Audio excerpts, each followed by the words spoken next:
So my next question was, why did this type of work interest you, and how did you get started in retail? Okay, so I got my first retail job when I was in high school. I really wanted to work, be able to save some money, get myself a car, and needed a job. And the most accessible jobs at the time were retail jobs. So I started working in a shoe store in the mall, nothing too serious, and it was a lot of fun. I had fun with it. As a result, I enjoyed doing the work, and it was easy to do the work when you enjoy it.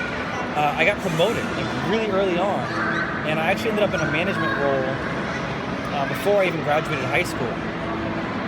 Now, flash forward, I'm in Orlando now. I wasn't working. I was broke. I needed a job, and I was like, well, I know that I was successful in retail before, and these jobs are relatively accessible. So I applied for a job on Craigslist. It was kind of a generic ad, didn't say a lot. It just said men's and women's accessories with competitive hourly. And I was like, okay, well, I can probably handle that. So I responded to the ad with my resume and gave me a call back. So I showed up to the store, and I had never heard of this store before. It was Michael something. I couldn't remember the name from the voicemail that I got. And I remember getting there, and there was dresses everywhere on the wall and ladies' purses. And I remember thinking to myself, this isn't men's and women's accessories. This is a ladies' store. So I was obviously very, very nervous.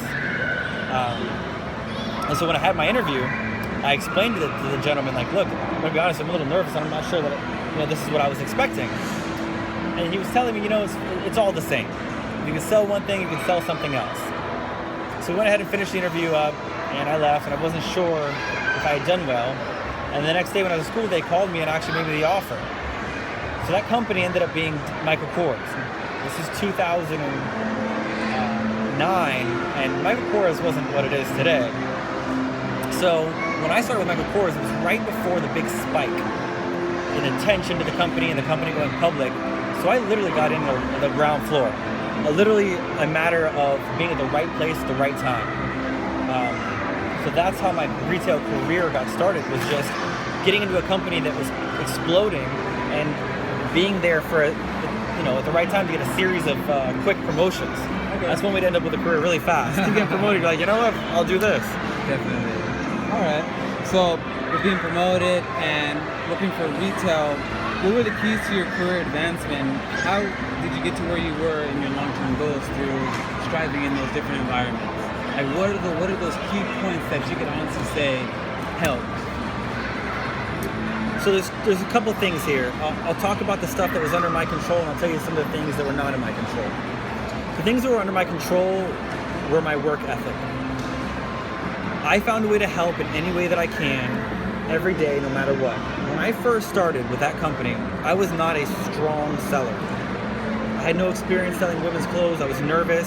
And even though I had been in retail before, I had never truly sold. I was more of a clerk in my previous capacity when I was growing up. So in that early stage, I would instead find ways to help. I would clean something when nobody else wanted to. I would help the managers do different tasks. When they got overwhelmed, I would ask, hey, what can I do to help? I was always super nice to both my co-workers, to my managers, and my managers needed me to work a different day because of scheduling. I was willing to do that, and I was really nice to my customers. So maybe I wasn't the strongest seller. Everybody that I dealt with in terms of a customer was going to be happy because I was kind and I was friendly, and my managers were happy because they had someone that would help them with some of these little tedious things that sometimes managers get bogged down with. So even while my numbers weren't the highest, I was always the most helpful. Okay. The other thing that helped was within all that trying, I actually did develop an efficacy with selling. So once you become a good seller in any capacity, in any company, if you can produce sales, you will always be eligible for promotions down the road. Which is funny, the people who sell the best aren't always the best managers. However, in this industry, those two things are still correlated. So then the things that were outside of my control, which I mentioned earlier, was timing. I was in the right place, the right time. So I was in a company that literally tripled its worth over a 3-year period, with the popularity of that brand growing. So when you take something like that, which has infinite opportunity, and then you attack it with everything you've got in terms of trying your very hardest, even when you maybe aren't the best naturally at something, those two things combined and really, really, really did well for me. Okay. That's really good answer. I really like that answer to that question. That's actually something I'm not struggling with, but something I look forward to hearing because I'm working towards the same type of goal. So hearing that from you kind of really gives me an insight on how to keep pushing and how to keep going stronger every single day. For sure. And then, so after all the skills and key things that you kind of learned and how to produce and how to help, how did you learn these skills? Where did these skills come from? Did it just, I mean, you step in the store, did you automatically know what to do? Or where did these skills come from that you learned how to just attack it? So I think there's two answers to that question.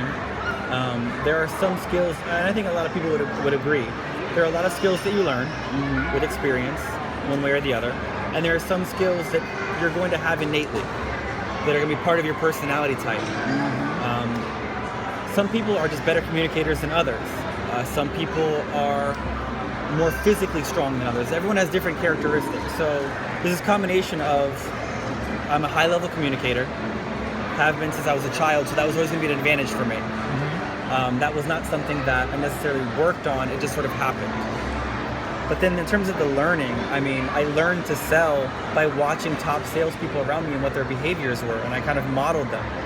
And I would take what I liked and didn't like and kind of separate those things and then insert my little bits of personality in there. Doing, there's no replacement for doing. You know, you can read and it can be hypothetical and it can be academic and you can learn. But until you actually do it, that's where the muscle memory comes from, your ability to actually perform those tasks at a higher level. So just trying. I literally started off my course, I don't want to say blind, but I mean just going out there and winging it. And you wing it, you have different results, and then you modify your behavior, and then you kind of experiment and you find out what works. Next thing you know, you actually have a selling style. And that's kind of what happens. More proactive in everything you do. Yeah, you just kind of have to wing it. There's no replacement for doing the work to learn it. Okay. All right. That was a nice answer. I like that. I like that one too. I guess some of my last couple questions is, this one I think is very important because a lot of times we don't really think about this, but I feel Manager Caliber has probably already thought about this situation. So if you were to suddenly be eliminated from your job, where would that leave you? What kinds of work would you be prepared to do to kind of get yourself back to where you were? That is a really, really great question because it's something that I think about all the time. You know, I feel like I have great job security where I am now, but you know, in this landscape, you never know what could happen. A company could downsize. A company's product could fall out of favor. And there's all sorts of things that are outside of your control that could happen. So to say that I've never thought about this would be inaccurate.